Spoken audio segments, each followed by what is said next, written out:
Benvenuti alle conversazioni e bentornati a Writers on Writers.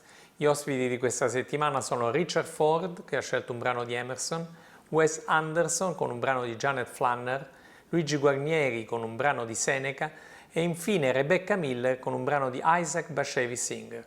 Concluderò la puntata con una lettura da Raymond Carver. Richard Ford here with a little excerpt from Emerson's wonderful essay from 1841, Self-Reliance, which all of us Americans have read.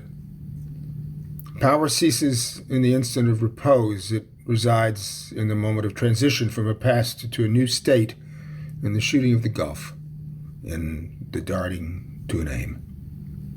This one fact the world hates, that the soul becomes, for that forever degrades the past, turns all riches to poverty, all reputation to shame, confounds the saint with the rogue, shoves Jesus and Judas equally aside.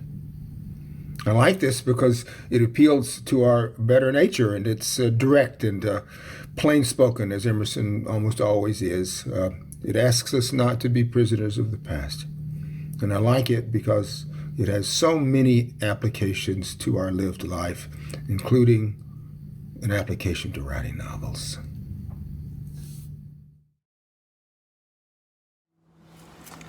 I'm going to read a passage from one of Janet Flanner's Paris journals, which are the collections of her letter from Paris pieces, which she wrote for the New Yorker for many years, as you may know. This is from March 25th, 1969. Paris is changing fast in certain quarters, almost always at the price of an aesthetic loss of familiar charm or of some modicum of architectural beauty, and invariably with a gain in planned progress that is usually relatively repugnant to look at. The latest progressive improvement is the desertion this month of Les Halles, the famous picturesque medieval city marketplace adjacent to the Gothic church of Saint-Eustache, set up around the year 1183 by King Philippe Auguste for the sale to his Paris people of edibles of all sorts. In our time, it has developed into the market for everything vegetal and fresh from the local French fields and farmyards, with trussed fowl ready for the Paris roasting pans, every sort of feathered and four-legged game in season, dozens of differing cheeses, succulent and odorous, from the farmwives' butteries, bleeding carcasses of beef, pigs, and lambs for fine dining, and also fresh flowers in nosegays and big bouquets. After talking unwillingly for a quarter century about the possible necessity of exiling the market in its nocturnal traffic jams from the crowded heart of Paris, the municipality finally made it new and suburban by situating it on the Paris side of Orly Airport, in the town of Rangy, and in new market buildings of sanitary cement cubicles that look rather like a vast one-story prison complex. Back in the early 1920s, when a small colony of us unrich Americans began living in Paris on the left bank, those of us close to the river would be wakened around 1 or 2 o'clock in the morning by the rumble on the quay of the farmers' great two-wheeled carts, their wheels as tall as the farmers themselves, all headed for Les Halles to the accompanying clip-clop of the hooves of the huge Norman stallions that pulled the loads of cauliflowers as white as porcelain, or the huge bundles of leeks as refined in green and white, as if blown in glass. Because the markets were open all night, for the restaurateurs buying something fresh for their menus that day, and for the greengrocers stocking up for their daily housewives' trade, Les Halles over time developed their own modest nocturnal pleasure spots, set up around the high heaps of vegetables nightly covering the center of the market square. Au Chien qui Fume was a popular favorite for its rich brunette onion soup, as traditional a snack for market men as the lamb trotters with Paulette cream sauce served at the more ambitious Grand Comptoir restaurant. At daylight, Au Chien's bar was crowded with the thirsty four des Halles, the strongest of the market men, who carried the animal carcasses balanced lengthwise on their heads, on top of their special hats with broad brims that prevented the blood from dripping onto their shoulders. For our modest purses, The Halles were better for a night out than the champagne purlieu of Montmartre. At the animated Halles Bistro, we drank white wine and calvados and danced to an accordion, and at dawn we would walk back to our small hotels across the river carrying flowers, for we were all rather young and foreigners, and Paris was gay. Edibles for feeding Paris are of course no longer brought to the old Halles, but the square still smells reminiscently of good cheeses, and the restaurants of the lively old nights still do business and are more crowded than ever, since taxis can now penetrate Les Halles' side streets, no longer jammed with produce-filled motor trucks.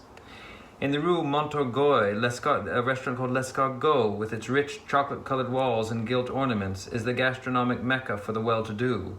In the Rue de la Grande Truanderie, the hospitable, picturesque old Pharamond restaurant still flourishes, did then anyway, with its elegant curved staircase, and on the first floor the walls gleam as formerly, with the intricate Art Nouveau mosaics encrusted there just before the last century ended. No one seems to know what may be the fate of the Halles' graceful, high-arched iron pavilions, nicknamed Les Parasols by the marketmen, since they protected the food stands underneath from the rains.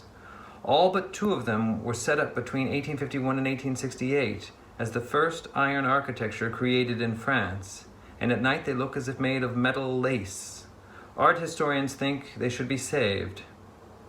When and if the entire Halles neighborhood, with its unsalubrious little medieval shop buildings leaning tight against one another for support, is razed so as to drive out the colony of millions of rats that has battened there on market scraps for 800 years, the cleared expanse will have the unbelievable area of some 70 acres, which presents the biggest problem to French urban planning since Baron Haussmann cut through the Paris slums to extend the Rue de Rivoli in the Second Empire. The best description of the old Halles at daybreak is still that written by Émile Zola in the most popular of all his realistic novels, Le Ventre de Paris, The Belly of Paris. An unofficial and free translation would read, "At the corner of Saint-Eustache, the dawn smelled of balsam from the herb market.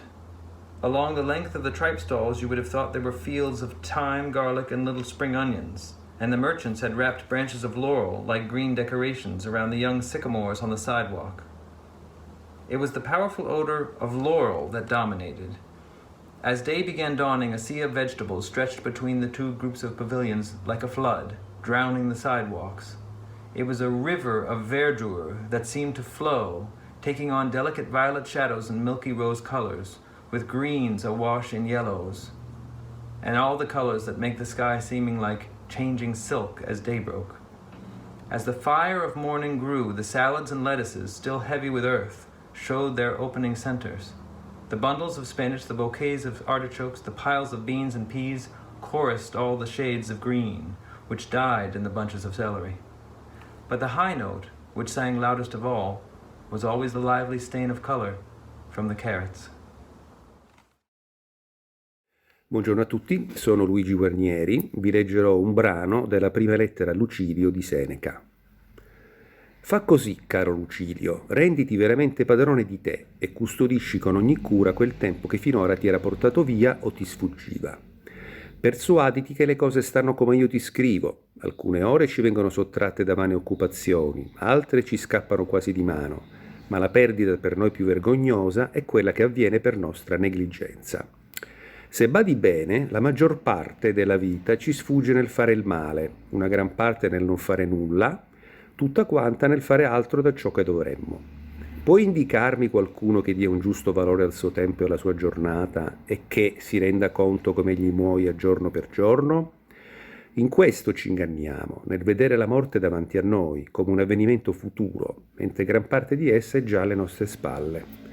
Ogni ora del nostro passato appartiene al dominio della morte. Dunque, caro Lucilio, fa ciò che mi scrivi, fa tesoro di tutto il tempo che hai, sarai meno schiavo del domani se ti sarai reso padrone dell'oggi.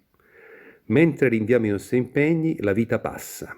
Tutto, o Lucilio, dipende dagli altri, solo il tempo è nostro.